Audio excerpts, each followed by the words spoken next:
determined, delivered, and damn good. This is The Brass, Seanzviewent Entertainment on YouTube.com. Make sure to like this video, subscribe, where I always keep it prolific, consistent, and dedicated. Please share this video all over Facebook and Twitter with the latest on TNA, WWE, and more.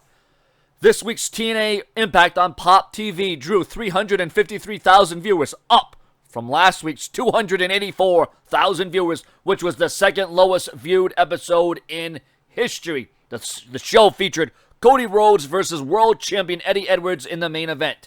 So, ladies and gentlemen, great news for TNA. I'm glad to see that on the rating side of things, they're looking good.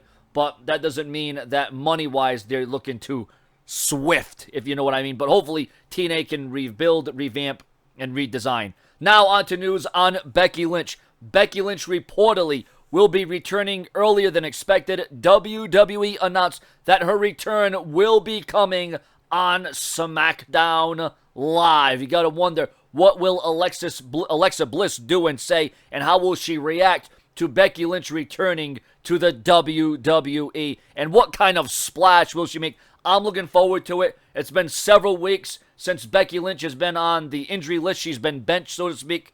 We don't know what happened. We don't know what occurred there. But hopefully we'll find out all those answers and much more as we move into the major breaking news on the booking of Hell in a Cell.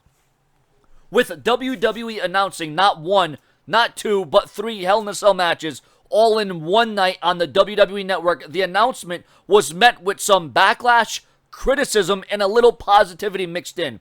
On one hand, there is news, and there is the name. There is the name of the event being called Hell in a Cell, so naturally, the event should be focused around the Hell in a Cell match.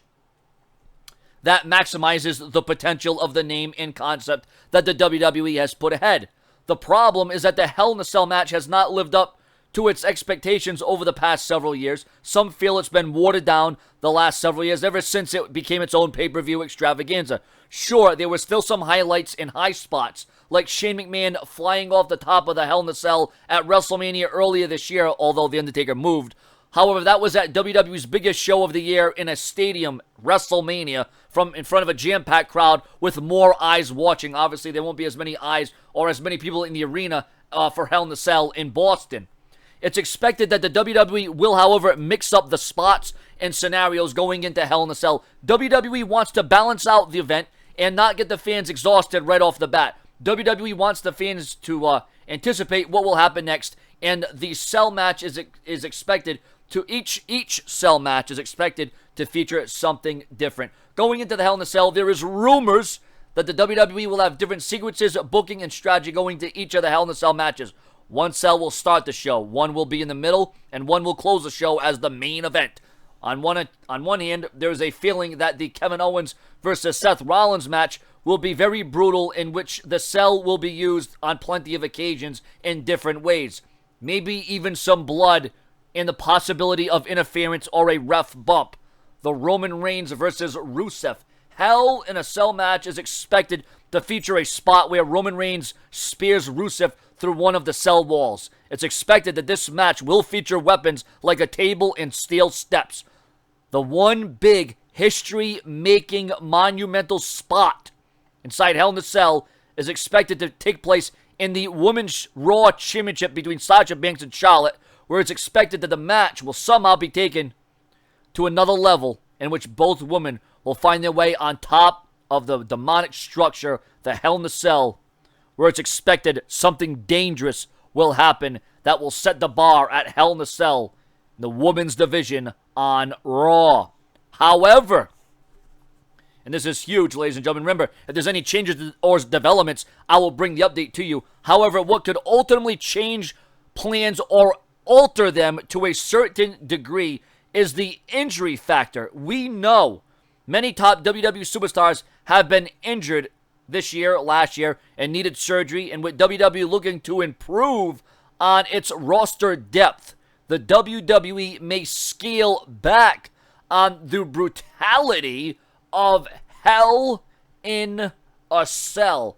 Once again, like I said, ladies and gentlemen, the structure, the planning strategy, WWE could very well hit the reset button on this very report, ladies and gentlemen. I quite frankly, am pretty much I wouldn't say overly excited. I would say, you know, I'm somewhat amped to see what the WWE is going to produce. Like I said, ladies and gentlemen, the Hell in a Cell used to be a way to end a feud, you know, a way that would maximize the potential of a feud. And the fact that it's become its own pay-per-view, I don't like that. I don't favor it.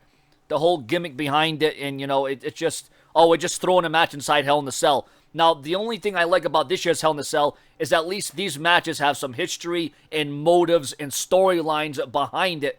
You know, whether or not these matches should all be Hell in a Cell is left up for debate. But this is Sean's View Entertainment on YouTube.com, where I'm trying to spice it up and maximize the potential of my channel. Remember, my future is in your hands. I have less than a week to prove my worth here on YouTube, and I can't do it alone. I need to raise in views and subscribers. Let's see what we can do. Subscribe.